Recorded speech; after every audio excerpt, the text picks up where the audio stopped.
Family, over the weekend, I went to visit the Little Rock 9 historical site in Little Rock, Arkansas at the Central High School. And I learned some interesting information while I was there through one of the rangers who had did intense studies and gained information on what actually was done that they haven't recorded or they don't put out there. I'm not saying it's not recorded, but it's not something that I never read or seen. And I want to share it with you, this riser. He talked about how the Little Rock 9 actually started out about 200 students. And what they did, they had a system where the student had to have at least a 3.8 to enter into this high school. Now, this is top education for white America in this high school. And they said in order for us to get some of these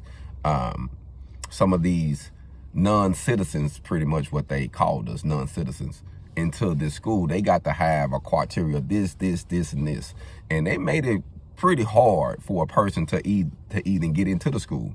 So it ended up going from 200 all the way down to 9.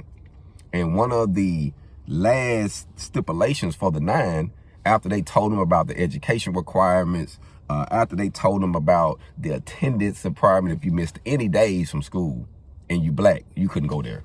If you missed any day, I don't care what it was, you had to have a perfect attendance. Then they hit you with, the retaliation. So they said that if you retaliate anyway, somebody spit on you and you turn around and say something to them, that's retaliation. You got to go. The people can do whatever they want to do to you, but you by not retaliating, you can't be a part of this program. So this rising family, we got to salute those 9 who made it, family. Those 9 who went through the ridicule, went through the spit, the yelling, the cussing. Man, we got to salute those 9 sisters and brothers because they are very important to our future. They went through something that most people wouldn't even endure today. And today, we don't have it as hard as they had it, family. And it's 2023. But we still face some of the same systematic racism. And going there opened my mind to this. Education is powerful, family. Education is very powerful. It's so powerful that we're willing to do whatever it takes to get some of it. And why once we get it as a black America, we don't go back and teach our own? That's why it's so important to be a instructor, a teacher, a educator, because we shouldn't have to go through those type of scrutinies and those type of hurdles in order to receive some education. Today, we still got issues, family.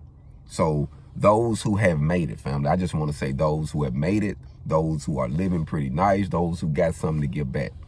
What about creating something that can be able to allow the student to learn without them having to go through that type of situation of scrutiny? We can change that today. We couldn't then, but we can now. So I wanted to share that piece of history with you, family, because it really touched my soul to let me know that I'm on the right track, being your welding coach, wanting to teach and educate and put people in a better position. Because if we don't, family, we know one thing for sure: history does repeat itself. Hold on.